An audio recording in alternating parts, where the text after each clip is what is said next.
So for more on the story, we are joined here in studio by SABC News reporter Khayelihle Khumalo. Khaya, good morning. And of course, it's been 2 weeks since we heard the news of the soldiers who died there in the eastern DRC. And it's been quite a long wait for the repatriation of these bodies for various reasons. But just talk to us about where we are now and what we can expect.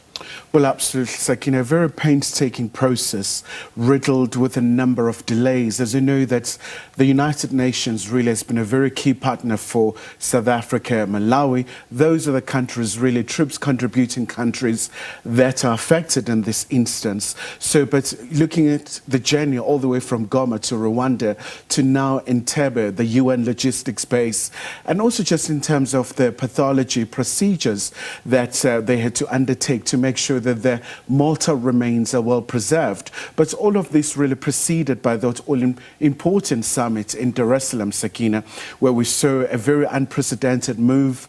The leaders from SADC, but also their counterparts from the East African community, really talking about the cessation of hostilities, making sure that there's free passage for those injured, for those mortal remains, to have these particular points. But also a very frustrating time as well for the families who have really been yearning for this particular moment, but also the culmination, obviously, much awaited tomorrow, Sakina. So what we've seen now is that the repatriation of the remains have taken center stage.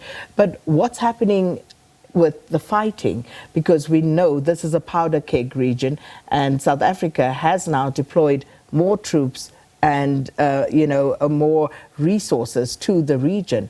Has there been any update on the situation on the ground in the eastern DRC?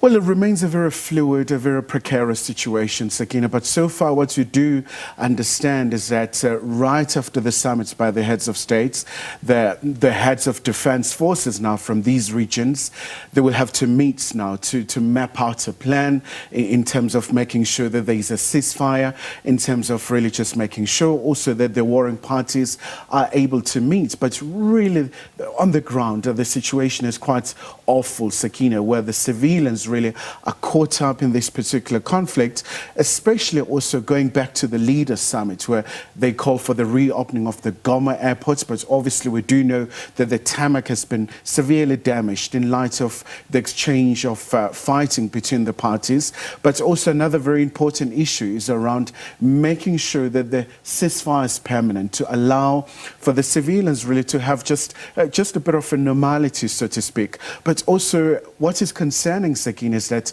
the eastern part of Congo really has been facing challenges for a number of years. The humanitarian catastrophe, you have the UN, for example, pointing out that over 500,000 people are displaced, and many other concerns really at this point. Well, Khayelihle Khumalo, thanks so much for the update. And of course, SABC News will make sure that repatriation is covered. So do stay with us.